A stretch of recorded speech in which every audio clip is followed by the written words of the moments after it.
రాజమండ్రిలోని వేమగిరిలో game changer pre release event ఏర్పాట్లు దాదాపు పూర్తయిపోయాయి. మరి కాసేపట్లో ఈవెంట్ ప్రారంభం కానుంది. దీంతో భద్రతా ఏర్పాట్లను రాజమండ్రి ఏఎస్పీ మురళీకృష్ణ పరిశీలించారు. మెగా అభిమానులంతా పోలీసులకు సహకరించాలని ఆయన విజ్ఞప్తి చేశారు. 1600 మందితో ఈవెంట్కు పటిష్టమైన భద్రతా ఏర్పాట్లు చేశామని చెబుతున్న రాజమండ్రి ఏఎస్పీ మురళీకృష్ణతో మా ప్రతినిధి Bhanu face to face. Game changer ఈవెంట్ని మొత్తం అంతా కూడా పరిశీలించడానికి, అదేవిధంగా బందోబస్తు ఏ విధంగా ఉందో, ఎక్కడ ఎటువంటి అవాంఛనీయ సంఘటనలు జరగకుండా, ఏదైతే ఎక్కడ ఫ్యాన్స్ ఇబ్బంది పడకుండా, అతిరథ మహారథులను చూడడానికి వచ్చిన ఫ్యాన్స్ని, అదేవిధంగా మెగా అభిమానులు ఎటువంటి ఇబ్బంది పడకుండా బందోబస్తు ఏ విధంగా ఉందో చూడడానికి రాజమండ్రి ఏఎస్పీ మురళీకృష్ణ అయితే చూడడానికి అయితే వచ్చారు. మనకు అందుబాటులో ఉన్నారు. మురళీకృష్ణ గారు, చెప్పండి, ఏ విధంగా ఉన్నాయి బందోబస్తులు, ఎంతమందిని మెన్స్ని వాడుతున్నారు, ఏ విధంగా ఉంది? ఈ గేమ్ చేంజర్ ఈవెంట్ నూతన సంవత్సరంలో రాజమండ్రి ప్రజలకు ఒక శుభసూచకం, అవకాశం.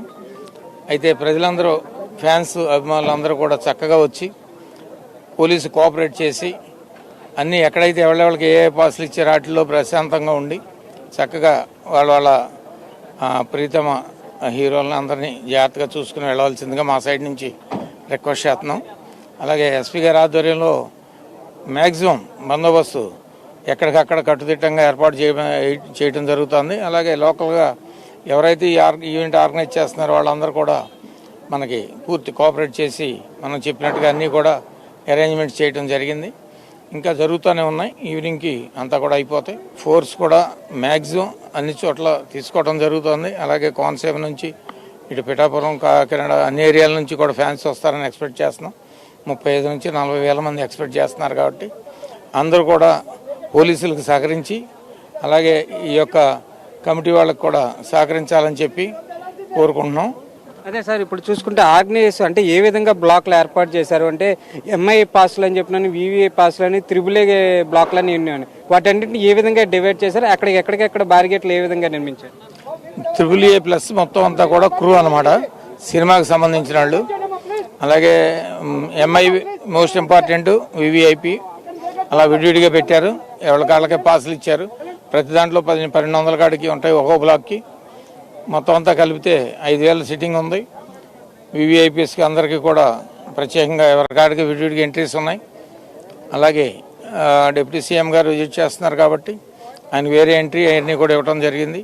ప్రత్యేకమైన బందోబస్తు, ఎస్కార్ట్స్ కూడా కల్పించడం, ఆయన ప్రోటోకాల్ ప్రకారంగా అన్నీ చూసుకోవడానికి విడిగా వాళ్ళకు ఒక డిఎస్పీలు అందరూ అన్ని ఏర్పాట్లు చేయడం జరిగింది. రైట్ సార్, అదే చూసుకుంటే 4 గంటలకి విమానాశ్రయం నుంచి డిప్యూటీ సీఎం పవన్ కళ్యాణ్ విచ్చేస్తారని చెప్తున్నారు. ఆయన ఏ మార్గం ద్వారా వస్తున్నారు? ఇప్పుడు ఏమైనా ట్రయల్ రన్ కానీ అంటే, ఇప్పటికే ప్రత్యేకంగా ఎక్కువ పెద్ద ఎత్తున ఉమ్మడి పశ్చిమ గోదావరి నుంచి అటు ఉత్తరాంధ్ర నుంచి కూడా అభిమానులు పెద్ద ఎత్తున ఇక్కడికి తరలొచ్చే పరిస్థితి ఉంది. ఆయన రూట్ ఏ విధంగా ఉండబోతుంది? ఆయనకి ఎయిర్పోర్ట్ నుంచి మనకి కొంతమూరు, అక్కడ నుంచి దేవాన్ చెరువు 0 పాయింట్ అంటాం, అక్కడ నుంచి లాలా చెరువు మీదుగా వస్తారు. డైరెక్ట్గా డయాస్ మీదకి రావచ్చు. డయాస్ మీద కూడా 1 అవర్ అబౌవ్ స్పెండ్ చేస్తారు. కాబట్టి మళ్ళీ రిటర్న్ కూడా ఎయిర్పోర్ట్కి అదే రూట్ ఉంటుంది. కాబట్టి ఫ్యాన్స్ అందరూ కూడా కోఆపరేట్ చేయాలి.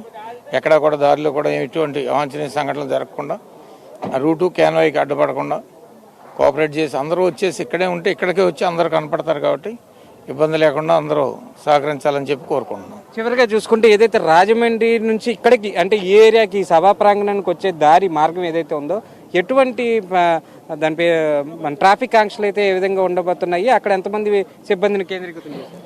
ఇప్పుడు మన బొమ్మూరు జంక్షన్ నుంచే డైవర్ట్ అయిపోతాయి. అక్కడ నుంచి పార్కింగ్లు ఇచ్చేయడం, ఇటు నుంచి వేమగిరి దగ్గరికి ఆగిపోతాయి. ఇటు కోనసీమ నుంచి ఈ సైడ్ నుంచి వచ్చే అన్నీ కూడా వేమగిరి దగ్గరే పార్కింగ్. అక్కడ లెఫ్ట్ రైట్ మొత్తం పార్కింగ్స్ ఏర్పాటు చేయడం జరిగింది. వెహికల్స్ అన్ని అక్కడ నుంచే, ఇది ఒక 1/2 కిలోమీటర్, ఇది ఒక 1/2 కిలోమీటర్, మొత్తం అంతా కూడా హాఫ్ కేఎం నడిచి రావాలి.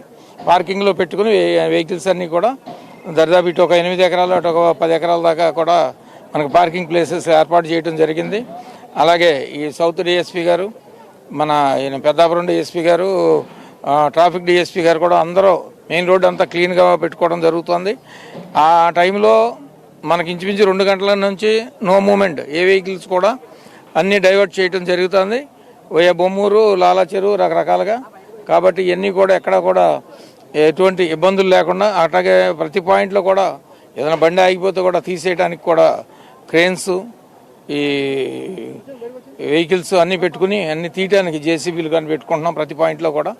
కాబట్టి అన్నీ కూడా అందరూ కోఆపరేట్ చేయాలని చెప్పి ఫ్యాన్స్కి ఒకసారి పోలీస్ తరఫున రిక్వెస్ట్ చేస్తున్నాం.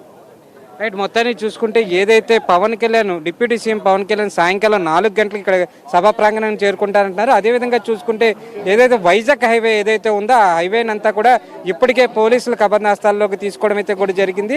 ప్రత్యేకంగా 4 డిఎస్పీలు అదేవిధంగా ట్రాఫిక్ డిఎస్పీ కూడా ఇక్కడ ఉంచడం కూడా జరిగిందని చెప్పి ఏఎస్పీ చెప్తున్నారు. మరోపక్క చూసుకుంటే ఎక్కడైనా వెహికల్ ఏదైనా ఆగినా దాన్ని క్రెయిన్తో తరలించడానికి ప్రత్యేకంగా క్రెయిన్లు అన్ని కూడా ఏర్పాటు చేశామంటున్నారు. ముఖ్యంగా ఫ్యాన్స్ ఎవరైతే ఉన్నారో వాళ్ళందరూ కూడా 2 గంటల లోపు ఇక్కడ చేరుకుంటారని చెప్పినా అక్కడి నుంచి కూడా 2 గంటల నుంచి కూడా రోడ్లన్నీ కూడా క్లీన్గా ఉంచి డిప్యూటీ సీఎం వచ్చే రోడ్లు ఏదైతే ఉన్నాయో వాటన్నిటిని కూడా క్లీన్గా ఉంచుతామని చెప్తున్నారు. ఎక్కడ ప్రజలు ఎక్కడ అవాంఛనీయ సంఘటనలు జరగకుండా ప్రత్యేక భద్రత తీసుకున్నామని చెప్తున్నారు. ఇప్పటికే పోలీస్ సిబ్బంది ఉభయ పశ్చిమ గోదావరి జిల్లా నుంచి కూడా డిప్యూటీ సీఎం అదేవిధంగా గ్లోబల్ స్టార్ రామ్ చరణ్ ఇక్కడ విచ్చేస్తున్న శుభ సందర్భంలో ఇక్కడంతా కూడా ప్రత్యేక ఏర్పాట్లు చేశామన్నారు. అదేవిధంగా అభిమానులు కూడా క్రమశిక్షణగా వ్యవహరించి పోలీసులకు సహకరించాలని చెప్పని అడిషనల్ ఎస్పీ ఇక్కడ కోరుకునే పరిస్థితి అయితే ఉంది.